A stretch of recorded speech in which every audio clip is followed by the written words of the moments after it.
안녕하세요. 센 뉴스와 센 발언들만 픽해서 들려드리는 굿모닝 픽 뉴스 읽어주는 센 언니입니다. SBS, 광주방송, 서울신문, 인천일보, 강원민방, 울산방송, 헤럴드경제, 중도일보, 브릿지경제, 영남일보 모두 국내에서 내로라 하는 언론사입니다. 혹시 이들의 공통점이 무엇인지 아시는 분 계실까요? 바로 건설사들이 소유한 언론사라는 것입니다.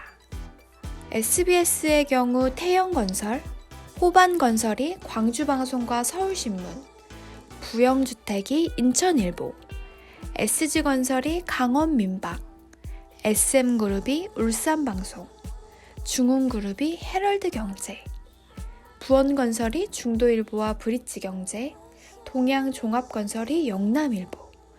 이 밖에도 많은 건설사들이 언론사를 소유하고 있는 것으로 알려졌습니다.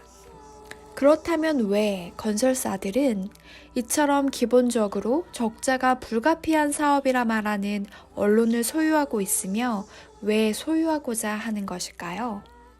해답은 최근 박덕흠 의원 사건에서 찾아볼 수 있습니다. 박덕흠 의원의 경우 박덕흠 게이트라 불릴 정도로 세간의 화제가 되고 있는 반면 언론에서는 예상보다 보도 수치가 적게 나타나고 있는 것이 아니냐는 지적이 있습니다.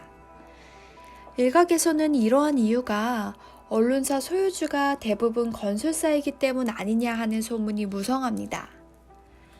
여기에는 어떠한 숨은 이유들이 있을까요? 오늘 센 언니가 풀어서 알기 쉽게 설명해 드리도록 하겠습니다. 먼저 첫 번째 이유입니다. 언론사를 갖고 있으면 남들보다 훨씬 빠르게 정보를 습득할 수 있습니다. 언론사들은 모두 공공기관의 출입기자들을 두고 있어 매일 정보보고라는 특수한 문건을 작성합니다. 정보보고의 주된 내용은 확인이 안 된 내용이긴 하나 관심을 끌만한 정보들, 회사 경영에 도움이 될 만한 내용, 지역 유지들이나 고위층의 비리나 스캔들, 검찰이나 경찰 등 수사기관의 동향, 연예인이나 스포츠 스타들에 대한 소문들이 그러한 것들입니다. 기자들이 보고한 정보를 바탕으로 건설사가 운영하는 언론사라면 공공기관의 발주 내용 등 회사 경영에 도움이 될 만한 내용들을 남들보다 빠르게 접수해 수주 전략을 수립할 수 있게 되는 것입니다. 특히 공사 규모가 몇백억, 몇천억에 이르는 경우 경쟁률이 매우 심해 회사의 정보력은 곧 회사의 매출과 밀접하게 관계를 맺게 되는 것입니다. 두 번째 이유가 바로 이것입니다. 발주가 예정인 공사를 수주하기 위해 어떤 전략을 수립해야 할지 연구한 후 출입기자 등을 통해 발주기관 관련자들과 직접적으로 협의를 벌이기도 하며 발주 방법부터 로비에 들어가기 시작합니다. 가장 많이 사용하는 것은 설계와 시공을 일괄로 진행하는 턴키 방식이나 제안 설계 방식입니다. 이 방식으로 공사 발주가 정해질 것 같으면 건설사들은 곧바로 발주부서 공무원들을 대상으로 로비를 벌이기 시작합니다. 미리 정보를 선점한 건설사들은 이러한 영업활동에도 훨씬 우위를 차지할 수 있게 됩니다. 여기에 출입기자들까지 영업에 가세한다면 그 다음은 여러분의 상상에 맡기겠습니다. 이러한 방식은 주로 대기업이 취하는 행태입니다. 그렇다면 지방에 있는 언론사들은 어떤 식으로 이득을 취할까요? 방법은 바로 입찰 공고에 지역업체 공동 도급을 의무화하도록 한 뒤 수주가 유력시되는 컨소시엄에 회원사로 들어가는 것입니다. 1천억이 넘어가는 대형 공사는 대개 턴키 방식으로 발주가 되는데 특정 업체가 미리 작업을 했다는 소문이 돌면 경쟁률이 급격하게 떨어지게 됩니다. 즉, 건설업체에서 말하는 실랑이 이미 정해지게 되는 것이죠. 그럼 지역 건설사들은 공사를 수주하게 될 컨소시엄에 회원사로 들어가는 것이 성공의 관건이 되는 셈입니다. 회원사로 들어가려는 업체는 많은데 보통 5, 6개로 제한이 되고 이때 발주기관에서 은근히 언론사를 소유한 업체를 회원사로 끼워줄 것을 요구한다면 건설사 입장에선 안 들어줄 이유가 없게 되는 것이지요. 이러한 과정에서 언론사를 소유한 건설사가 실적과 무관하게 컨소시엄에 참여하게 돼 전혀 실적이 없는 공사에 큰 지분으로 끼게 되는 경우도 많습니다. 예를 들어 아파트 공사 실적이 없는데도 아파트 공사에 참여하게 된다거나 설립된 지 1년 정도밖에 안 된 소규모 회사지만 언론사를 소유하고 있다는 이유만으로도 지분이 어느 정도 확보가 되는 것이지요. 약 1천억 원의 공사에서 지분 10%를 차지했다면 수주 금액만 무려 100억 원이죠. 이익률이 10%.